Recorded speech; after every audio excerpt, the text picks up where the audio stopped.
Thank you, Mr. Presiding Officer.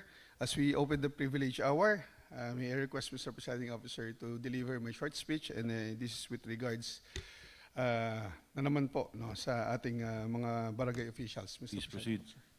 Mr. Presiding Officer, I'm sorry, at sa mga kagalang-galang na kasama ko po sa kapulungang ito. May isa po akong kaibigan na kapitan na nagtanong sa akin, totoo ba na sinabi nyo na idiot ang mga nasa gobyerno?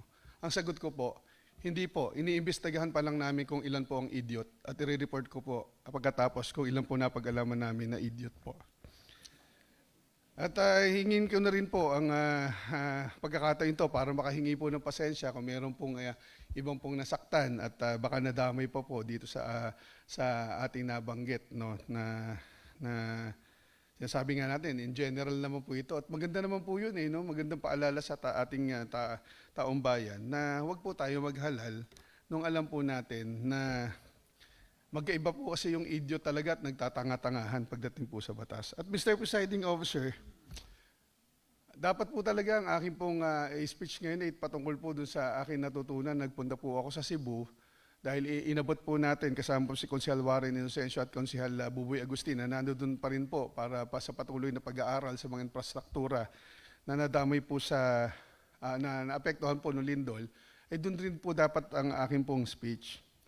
Pero may kinalaman din po ito na bahagi po. Nung napunta po kami sa Cebu, nakita po natin na napaka-importante po talaga ng pagkuha ng building permit.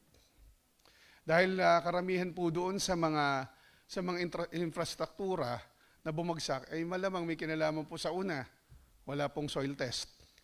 Pangalawa po ay pag nakita po at binuksan po, substandard po yung mga ginamit po na iba pong mga materyales. May nakita nga po kami doon, pader binulat-lat ni Konsi Buboy dahil siya po ay isang ininyero. Nakita po namin, ilang piraso lang po talaga yung mga bakal. So talaga pong may tendency. Kaya lagi po namin pinapalala at pinapaintindi sa mga tao na ang pagkuha po ng building permit ay hindi po para pahirapan ang mga nagpapatayo ng infrastruktura, mapa-residential to o para po sa kanilang mga negosyo.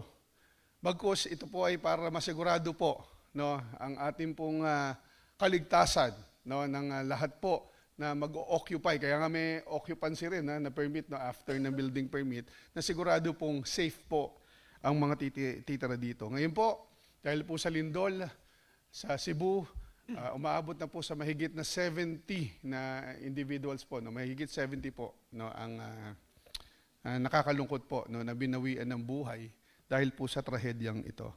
Pero ngayon po, Mr. Presiding Officer, ito po ay patungkol naman sa building permit din.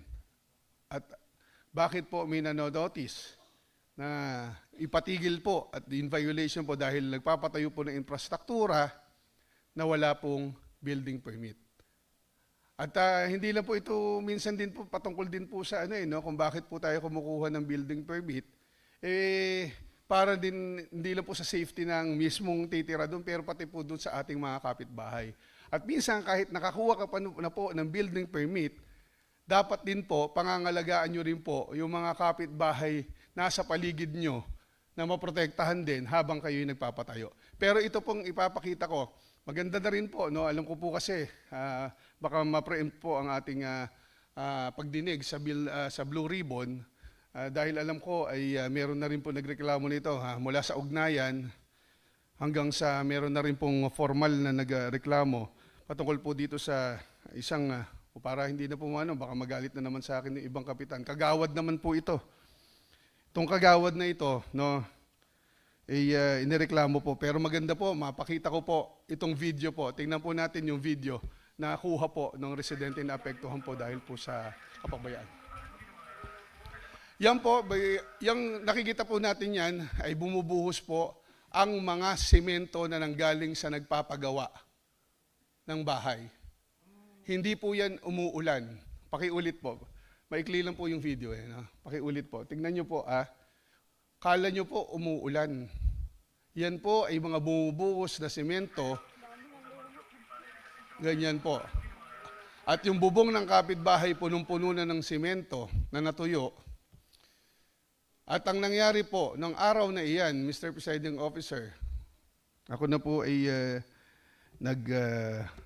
simula na rin ng kaunting investigasyon patungkol dito dahil nakakaawa po yung tao. Kaya nagpunta sila, pinuntahan nila yung nagpapatayo nitong bahay na to, at nagreklamo sa kasamaang palad, nabaliktad po, Mr. Presiding Officer, sila ang nareklamo at nakulong pa po yung tao. Nakulong ng 1 linggo. Dahil dito po. Dahil sinabi po na pinagmumura daw, di umano, yung opisyalis na to, yung kagawad. At sinabi pinasok po yung bahay. Mr. Presiding Officer, mabuti na naman po at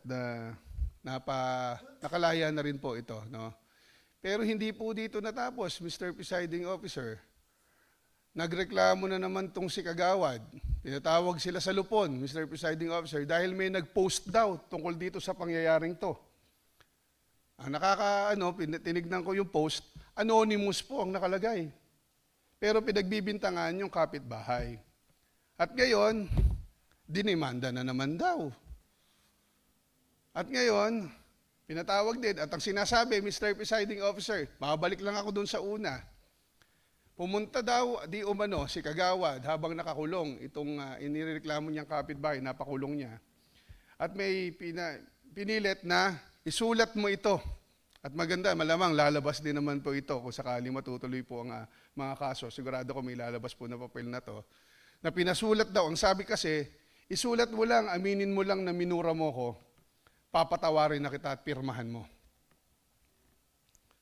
So dahil gusto mo siya, pero nakakulong ka doon, gumawa nga siya ng doon sa loob ng kulungan at pinirmahan niya at binigay niya. At ngayon, ito na ngayon na nagagamit laban sa kanya. Medyo nakakainis lang po talaga at nakakagalit. Pag nagagamit talaga yung posisyon sa ganito, medyo nakakainit po ng ulo. Mr. Presiding Officer, pagkatapos po na ito, nagpatawag po daw sa lupon ngayon. At sinasabi lang din, ulit na naman. Humingi ka lang ng sorry. Sabi dun sa na ikaw ang nag-post nito. Papatawarin kita uli. At malamang itong dokumentong to, pag ginawa na naman nila at may pag-amin sa harap na lupon, malamang ito na naman magagamit against them. At sinasabi nga nila, talagang dinidinay nila na hindi sila ang nag-post doon sa social media kung saan niya sinasabi. Dahil itong itong Facebook page na po ito ay talagang, kung makikita mo dito, natin talaga, ay talagang critical po no, pagdating sa pamahalaan ng nasabing barangay. Munti ko pang mabanggit tuloy kung saan itong barangay na to. Malalaman agad nila kung sino itong kagawad na minsan po din, ayon po sa ating pong mga opisyales, kaya gusto ko pong makita din ang record, na nag-apply ng consultant dito sa atin to nung hindi pa ito kagawad dahil nagpapakilala daw na dati siyang pulis.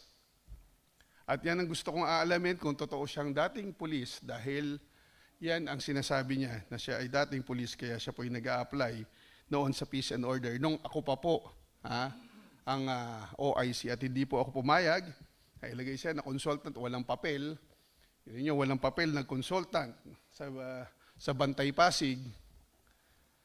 Kaya hindi ako pumayag, pinatanggal ko ang kanyang pangalan doon dahil hindi naman siya opisyal na consultant ng city. Consultant lang siya nung dating nakaupo na hepe ng Bantay Pasig. Mr. Presiding Officer, kaya ko po ito binabanggit, paulit-ulit, huwag sana pong nagagamit ang kapangyarihan. Hindi ko nang po nilalang, no? Dahil minamaliit. Nasa barangay level po, ayoko nang gabitin yun lang ha, nasa barangay level po yung, baka nagagamit yung kapangyarihan po. Para wag po magalit, no? Baka masabihin, single out na naman natin yung mga nasa barangay. Pati tayong nandito sa konseho, dapat hindi natin ginagamit ang ating kapangyarihan para makapanikil ng tao, para wag sumunod. Malinaw, National Building Code, Mr. Presiding Officer, hawak ko rin po. Naku, hindi ko pala hawak. Magsisinungaling patuloy ako. Pero meron na po akong kopya ng OBO. Nasaan ba yun? Sana maibigay sa akin mamaya ng ating ano, no? Yung violation po, notice. At mismong pong sinasabi na ipatigil niya nung January pa lang ang pagpapatayo nitong building na to. Ibig sabihin, talagang gustong mag-violate dito dahil ang tingin nitong taong to, he is above the law. Hindi po dapat. Tama yun. Kung ikaw ay hinihalal ng taong bayan, dapat ikaw mismo ang unang sumunod, lalo na sa building permit. Pagmamalaki ko nga yung ating isang konsehal dito eh. Konsehal na nga eh, talagang inaayos pa po yung building permit niya ng mismong ipapatayo niya. Bakit? Dahil kahit konsehal siya, naniniwala siya para sa kasiguraduhan ng mga titira dun sa o manunuluyan o gagamit ng kanyang pong ipinapatayo ay siguradong safe. At kasi ayan po ay naayon sa batas, Mr. Presiding Officer. So Mr. Presiding Officer, with that note, talagang gusto ko lang po sanang maano to at makarating na rin po. Titingin ako doon sa camera. Kung ikaw, kagawad, tigilan mo na yan, kawawa yung mga tao. Inihalal ka ng mga tao para protektahan mo yung karapatan ng mga kabarangay mo, hindi ikaw mismo ang manikil sa karapatan ng mga tao. Ikaw rin mismo, inihalal ka para ikaw ay sumunod sa pinagwata sa ordinansa. Hindi kami nananakaw sa sinasabi ng ordinansa, sumunod ka. Kumuha ka ng building permit. Huwag mong perbesyuhin ang iyong mga kapitbahay. Yan na yung video na sinasabi. At huwag mong gamitin yung kapangyarihan para maghanap ng mga koneksyon. At may sinabi rin to, ayoko naman din to, di umano, hindi na raw siya haharap dito sa atin sa Blue Ribbon. Sasagot na lang siya. Di wow. Sorry po, Mr. Presiding Officer. So, yun lang po, Mr. Presiding Officer. Talagang, ano po ako dahil ilang beses na pong talagang nagpupunta rito. Ang unang sabi po namin, idaan talaga din sa proseso. At ako po ay mataas po ang aking talagang tiwala at na si Konsehal Angelo pagkatapos nito ay ayon sa batas, di ba? Ayon sa mga ipipresenteng ebidensya na naayon sa batas, ay talaga pong naimbestigahan na po natin itong yung mga ganitong mga reklamo. Yun lang po, Mr. Presiding Officer. Wala lang po ngayon si Konsehal Maru Martires. Hiramin ko lang yung sinabi ng kanyang tatay. Hindi po ako galit. Nagpapaliwanag lang. Pero kung kailangan po nating magalit para sa ating taong bayan at marinig tayo, gagawin po natin para po humugong at mag-echo hindi lang dito sa Pasig City, kundi sa buong Pilipinas na ang sinasabi natin. Ito ang ano po, gusto ko rin po sa pagtatapos ko. Actually, this is the best time to be Filipino. Sa kalagitnaan nitong mga issues sa nasyonal, ito ang pinakamagandang pagkakataon para maging Pilipino, sa totoo po. Dahil ito yung pagkakataon na para natutunan natin yung mga kamalian, wag natin gawin at tayo naman ay dumila. Walang pong perfecto rito eh. Talagang nagkakamali po tayo. Whether ikaw po ay halal na opisyalis o ikaw isang ordinaryo. Pero ito po yung pagkakataon no? Na sana gawin na po natin yung tama. At yung mga gantong kaliliit na bagay, sana wag na pong dumagdag sa napakalaki na pong problema ng ating bayan.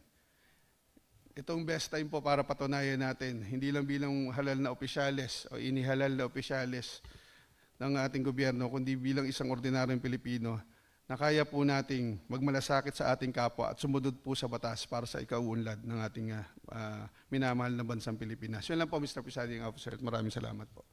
Okay, maraming salamat. Nakakalungkot naman yung balita mo, Councilor Bolta. Pero katulad ng mga nabanggit natin noon, no one is above the law. Tayo mga opisyalis ng pamahalaan, maging kagawad ka man, maging vice mayor ka man, o kahit ano pang posisyon mo, kailangan sumunod tayo mismo maging ehemplo ng pagsusunod sa tama at kumuha ng tama at sumunod sa ating batas. Meron namang mga legal remedies available and we will ensure that justice will be served, no? Lalo na dito sa mga abusadong opisyalis ng ating ng ating bayan.